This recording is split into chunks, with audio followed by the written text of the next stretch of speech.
जय हिंद साथियों, नमस्कार, नमस्ते, गुड इवनिंग। आप सभी साथियों का जीके क्लासेज में स्वागत है। साथियों, मैं आशा करता हूं कि आप और आपका परिवार स्वस्थ और सकुशल होंगे और आपकी तैयारी बहुत अच्छे तरीके से चल रही होगी। तो साथियों, आज की इस क्लास में हम लोग स्वर संधि के बारे में बात करने वाले हैं। जैसा कि आप लोग जानते हैं कि पिछली कक्षा में हम लोगों ने स्वर संधि के बारे में बात किया था। स्वर संधि के 5 प्रकार होते हैं उसके बारे में बात किया था और उसमें से हम लोगों ने दीर्घ संधि और गुण संधि के बारे में बात किया था। आज की इस क्लास में हम लोग वृद्धि संधि, यण संधि और अयाधि संधि के बारे में बात करेंगे और आज की इस क्लास में आपका स्वर संधि जो है ये कंप्लीट हो जाएगा। तो सभी लोग जल्दी से क्लास में जुड़ जाएं। बहुत ही महत्वपूर्ण क्लास होने वाला है आप सभी के लिए। जो भी साथी चैनल पे नए आए, सबसे पहले आप चैनल को सब्सक्राइब कर लें, बेल आइकन को प्रेस कर दें ताकि न्यू और लेटेस्ट अपडेट आपको मिलता रहे।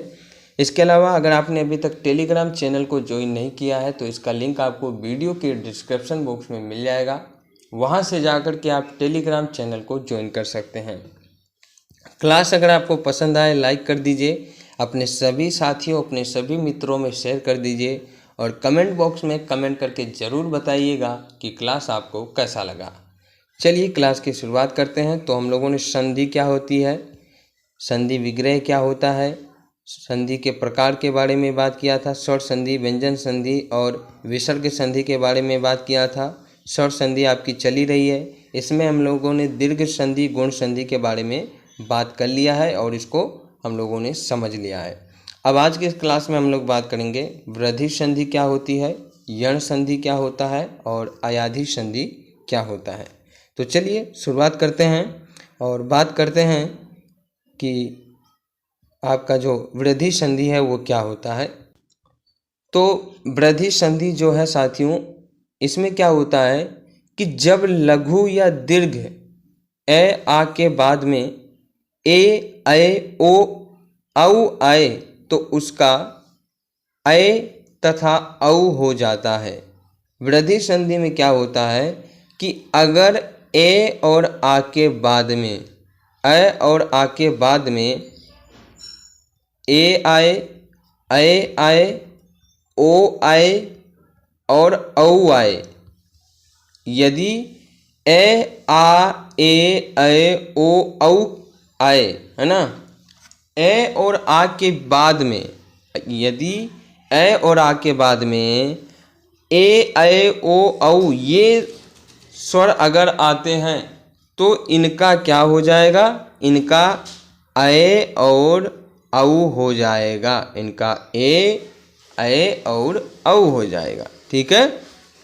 वृद्धि संधि को समझने के लिए इसे गुण संधि के बाद ही रखा जाता है ताकि आपको आसानी से समझ में आए। वृद्धि का अर्थ होता है बूढ़ा, है ना। जैसे देखिए, ए और ए के बाद में ए आया, ए के बाद में ए आया तो इसका ए हो गया।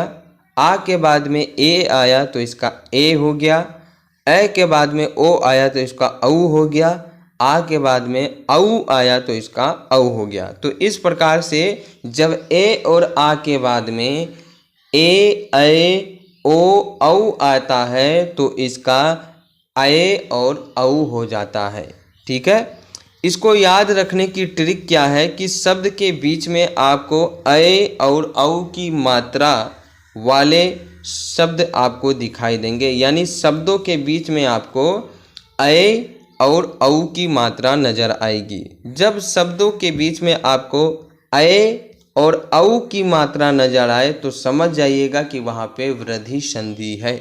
जैसे उदाहरण से समझिए, लोकेशणा। लोकेशणा में आप देखिए लोक धन ऐषणा से मिलकर बना है।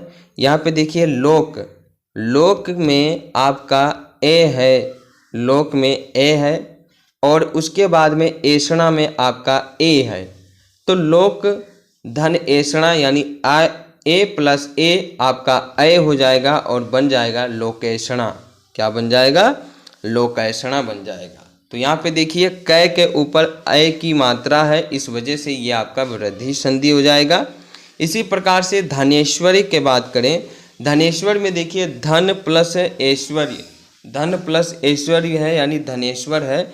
यहाँ पे भी आप देखिए कि धन प्लस ऐश्वर्य, ए प्लस ए है, यहाँ पे ए प्लस ए है, तो ए प्लस ए होने से ए हो जाएगा यानी धनेश्वर्य हो जाएगा। तथेव, तथेव में भी आप देखिए तथा प्लस एव, तथेव हो गया। तथा में आप देखिए आ की मात्रा है, तथा में आ की मात्रा है तो आ धन एव हो गया, आ धन ए अयव है ना, आ धन ए अय हो गया और अय की मात्रा लगने से बन गया तथेव। क्या बन गया? तथेव। तो वृद्धि संधि में ये होता है कि वृद्धि संधि में कि जब ए और आ के बाद में ए अय ओ औ आए तो उसका अय और औ हो जाता है। इसे आप लोग याद रखेंगे। आगे बढ़ते हैं, कुछ और उदाहरण को समझते हैं। जैसे सदैव, सदैव में सदा धन एव, सदा धन एव से मिलकर बना है सदैव। सदा में आप देखें तो सदा में आपके सामने आ की मात्रा है और एव में ए की मात्रा है, तो आ धन ए मिलकर हो गया अय, तो बन गया आपका सदैव। क्या बन गया? सदैव। महेश्वरी में भी आप देख सकते हैं महाधन ऐश्वर्य, महाधन ऐश्वर्य बन गया आपका महेश्वर्य। यहाँ पे भी आ धन ए हुआ है, अय बन गया है। ठीक है। इसी प्रकार से रामेश्वर्य, रमा धन ऐश्वर्य, आ प्लस ए अय हो गया, तो ये आपका हो गया रामेश्वरी। वनो औषधि, वनो औषधि की बात करें तो वन धन औषधि, वन धन औषधि। वन में देखिए ए की मात्रा है यहाँ पर और ए अय की मात्रा है, औ की मात्रा होगी यहाँ पे गलत हो गया, औ की मात्रा होगी। तो ए धन औ क्या हो गया आपका? ए धन औ आपका हो गया वनौषधि। क्या हो गया? वनौषधि। ठीक है, याद रहेगा आपको।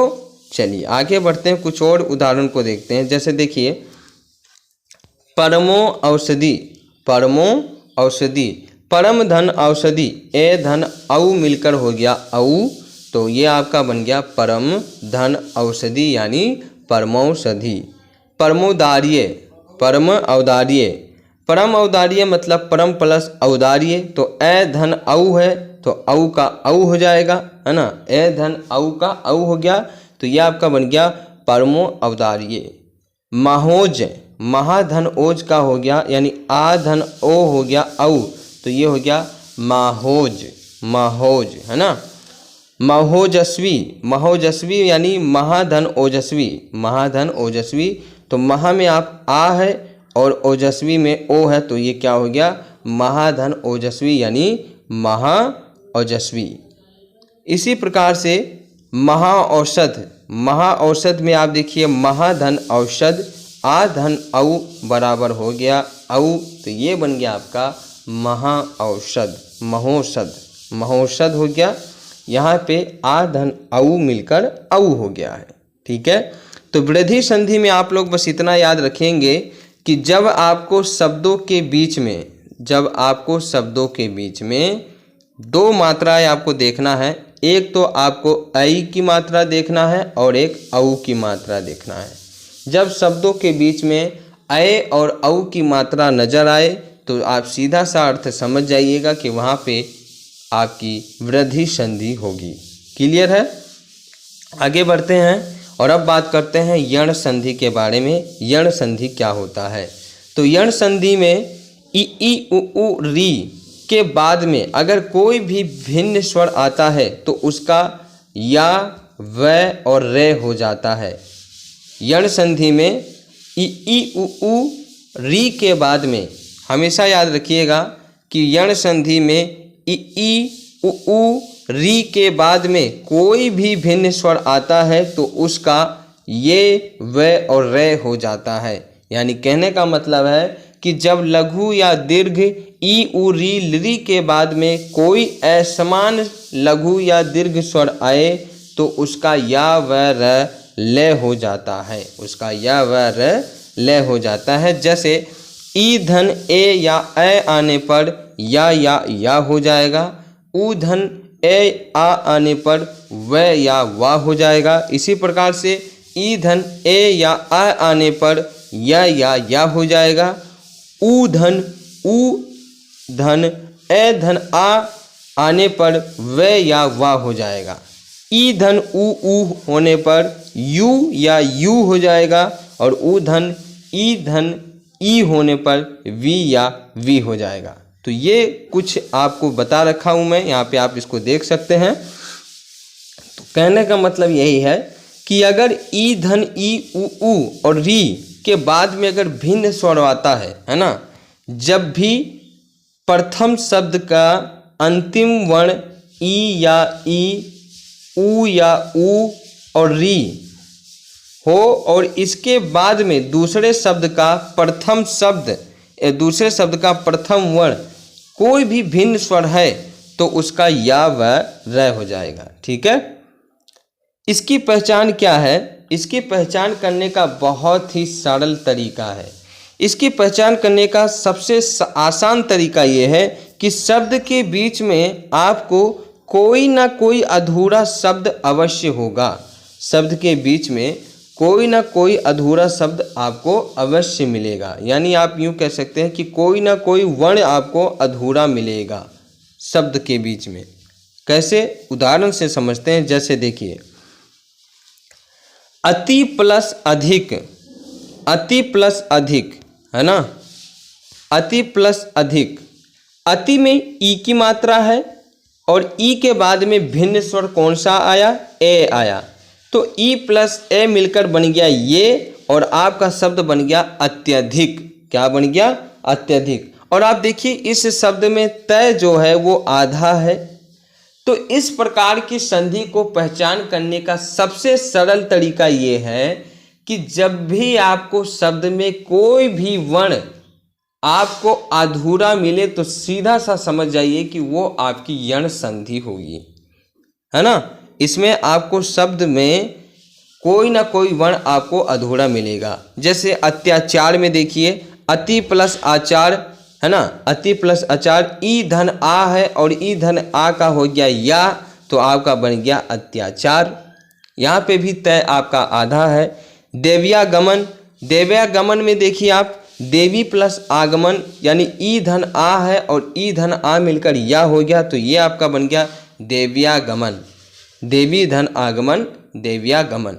नद्यपि, नद्यपि में आप देखिए नदी प्लस अपि है और यहाँ पे भी ई धन ए है, ई धन ए का ये हो गया तो आपका बन गया नद्यपि। यहाँ पे नद्यपि में आप देख रहे हैं कि नदी प्लस अपि मिलकर बना है नद्यपि। इसी प्रकार से उपर्युक्त, उपर्युक्त में देखिए कि ऊपरी धन उक्त यानी ई धन उ मिलकर यू बन गया, तो ये आपका हो गया उपर्युक्त। अब उपर्युक्त में भी देखिए आप, तय आपका आधा है, उसके बाद में फिर आपका पूरा है ना। तो कोई ना कोई वर्ण आपको इस प्रकार के शब्दों में अधूरा मिलेगा और यही आपकी पहचान है, यही पहचान है। ठीक है। व्यूह की बात करें तो वी धन ऊह मिलकर बना है और यहाँ पे आप देखिए कि ई धन ऊह का हो गया है यू और यही आपका व आपका आधा हो गया है। तो इस प्रकार के शब्द को ही हम लोग यण संधि कहते हैं, क्योंकि इसमें जो संधि लगी है वो यण संधि है। मैंने आपको बताया कि ई उ और री के बाद में अगर कोई भी भिन्न स्वर आता है तो उसका या व और रे हो जाता है ना। तो ये आप लोग याद रखेंगे। प्रत्येक में देखिए प्रति प्लस एक, प्रति प्लस एक प्रत्येक हो गया। यहाँ पे प्रति में ई है और एक में ए है, तो ई धन ए हो गया ये और आपका बन गया प्रत्येक, है ना। सखी प्लस ऐश्वर्य, सखेश्वर्य, ओहो ये गलत हो गया, यानी सखी धन ऐश्वर्य सखेश्वर हो गया। और यहाँ पे देखिए ई धन ए का प्रयोग हुआ है, ई धन ए का हुआ है, तो ये आपका बन गया है अये, है ना, ये बन गया है, तो सखेश्वर्य हो गया है ना, सखेश्वर्य। अन्य व्यय है ना, अन्य यव्य, अन्य यव्य का देखिए कि अनु धन अय हो गया है, तो अनु में ऊ की मात्रा है और अय में ए है, तो ये मिलकर बन गया है अन्यव्यय। ठीक है। स्वागत, स्वागत में देखिए शु धन आगत, शु धन आगत, शु धन आगत में, शु में देखिए ऊ है और आगत में आ है, तो ऊ धन आ मिलकर वाह हो गया और वाह में आप जानते हैं कि आ की मात्रा मिला है, तो इस प्रकार से आपका बन गया स्वागत। तो यहाँ पे भी आप देखिए स जो है वो आधा है, तो कोई ना कोई वर्ण आपका इसमें आधा मिलेगा और इसी से आप इसको पहचान सकते हैं कि ये आपकी यण संधि है। ठीक है, आगे बढ़ते हैं, कुछ और उदाहरण को देखते हैं। अनविनती है ना, अनविनती, अनुधन इति का अनविनती हो गया है, क्योंकि यहाँ पे उ धन ई मिलकर वी बन गया है और वी में आप देखिए न जो है यहाँ पे वो आधा हुआ है, न यहाँ पे आधा है, तो अनविनती ये आपका शब्द बन गया है। अनुधन ऐषणा, अनुधन ऐषण का हो गया है अन्वेषण, क्योंकि यहाँ पे उ धन ए का वे हो गया है और वे होने के बाद में आपका जो अनु है उसका न आधा हो गया, तो अन्वेषण हो गया, ये आपकी यण संधि है। वधव आगमन, वधव आगमन, वधु धन आगमन का वधव आगमन हो गया, क्योंकि उ और आ मिलकर वा बन गया है और वधु का जो ध है ये आधा हो गया और वधु आगमन हो गया, वधव आगमन। ठीक है, धात्विक में भी देख लीजिए आप, धातु धन एक धात्विक। ठीक है, उ और ई, धातु का उ और एक का ई मिलकर बन गया वी और आपका शब्द बन गया धात्विक और तय आपका आधा हो गया। ठीक, प्रत्युष, प्रत्युष में भी देखिए प्रति प्लस उष, तो प्रति, प्रति में आपका ई की है मात्रा है और ई है, ईश्वर है प्रति में, और उष में आपका उ है, तो ई धन उ यू हो गया, तो बन गया आपका प्रत्युष। पितृ अनुमति, पितृ अनुमति में देखिए पितृ में आपका री है और री के बाद में अनुमति आया है, यानी री के बाद में ए स्वर आया है, तो री और ए मिलकर रे हो गया और आपका बन गया पितृ अनुमति। मात्राज्ञ, मात्राज्ञ में देखिए, मात्राज्ञ में देखिए कि मात्र धन आज्ञा, मात्र धन आज्ञा, अब मात्र में देखिए री है और आज्ञा में आ है, तो मात्र धन आ मिलकर हो गया मात्राज्ञा। पितराज्ञा, पितृ धन आज्ञा, पितराज्ञा, पितृ धन आज्ञा, यानी पितृ में री है आज्ञा में आ है, तो री धन आ मिलकर हो गया रा और शब्द बन गया आपका पितराज्ञा। मातृका, मातृका में देखिए कि मातृका में जो मात्र है ये आपका री है, मात्र में री है और इच्छा, इच्छा में क्या है ई है, तो री धन ई मिलकर री हो गया और यहीं से आपका शब्द बन गया मातृका, मातृका शब्द बन गया। पितृच्छा, पितृच्छा में देखिए पितृ धन इच्छा, अब इच्छा जो है, इच्छा में आपका ईश्वर है और पितृ में री स्वर है, तो री और ई मिलकर आपका बन गया री और यहीं से आपका बन गया पितृच्छा, और छा में देखिए आप जो च है वो आधा है, तो कहने का मतलब यही है कि जो यण संधि होता है इसमें कोई ना कोई वर्ण आपको आधा अवश्य मिलेगा। ठीक है, अब हम लोग बात करते हैं अयाधि संधि के बारे में। अयाधि संधि क्या होता है? अयाधि संधि में होता क्या है कि जब आपको ए, अए, ओ और औ ये मिले, जब आपको ए, अए, ओ, औ मिले और इनके बाद में कोई भी स्वर आए, ए, अए, ओ, औ के बाद में कोई भी स्वर आता है, तो ए, अए, ओ, औ के स्थान पर अए, आए, औ और आओ ये हो जाता है। समझ में आई मेरी बात? जब ए, अए, ओ, औ के बाद में कोई भी भिन्न स्वर आए तो ए, अए, ओ, औ के स्थान पर अए, आए, आओ, आओ हो जाता है। समझ में आई? जब आपको ए के बाद में ए मिले तो अय हो जाएगा, अय के बाद में आ हो तो आय हो जाएगा, ओ के बाद में ए हो तो औ हो जाएगा और औ के बाद में आ हो तो आओ हो जाएगा। तो बस इतना याद रखिए कि ए, अय, ओ, औ के बाद में कोई भी भिन्न स्वर आएगा तो ए, ऐ, ओ, औ के स्थान पर आए, ऐ, आओ, आओ हो जाएगा। ठीक है। और अयाधी संधि की पहचान करने का जो सबसे सरल और सबसे आसान तरीका है वो ये है कि इसमें आपको सिंपल शब्द मिलेंगे जिन्हें पढ़ने में आपको प्रॉब्लम नहीं होगी। इसमें जो शब्द मिलेगा आपको उसको पढ़ने में आपको तनिक भर भी दिक्कत नहीं होगी। जैसे उदाहरण देख लीजिए और उदाहरण से आपको बहुत अच्छे तरीके से समझ में आ जाएगा। जैसे नयन, नयन में देखिए ने धन अन मिलकर नयन मिला है। अब देखिए ने में आपकी किसकी मात्रा है? ने में ए की मात्रा है, तो ये आपका ए स्वर हो गया। धन अन में क्या है? ए है, अन में ए है, तो ए धन ए मिलकर क्या बन गया? अय बन गया। और ऐ से आपका शब्द बन गया नयन। क्या बन गया? नयन। शयन, से धन अन शयन हो गया, क्योंकि यहाँ पे ए धन ए है तो अय हो गया, शयन हो गया। इसी प्रकार से नायक, क्या हो गया? नायक। नायक में देखिए आप, नायक में क्या देखिए कि देखिए नए धन इका, नए धन इका है और बना क्या है? नायक। तो नए, नए पे आपकी अय की मात्रा है, नए पे अय की मात्रा है। ठीक है। और उसके बाद में क्या है? इका, इका में भी ए की मात्रा है। अय धन ए, अय धन ए मिलकर बन गया आय, और आय से बन गया आपका नायक। और ठीक इसी प्रकार से गए धन इक, गए धन अक गायक, नए धन इक नायक। तो गए धन अक गायक हो गया। ठीक है। आगे उदाहरण देखिए नायिका, नायिका में क्या हुआ है? नई धन इका नायिका, नई धन इका तो आई हो गया, ये आई, नई धन इका का आई हो गया तो नायिका हो गया। गाई धन इका का गायिक आई हो गया तो ये हो गया गायिका। पावन, पो धन अन, पो धन अन पावन, पो में ओ की मात्रा है, अन में आ की मात्रा है, तो ओ धन ए मिलकर बन गया औ, तो बन गया आपका पावन।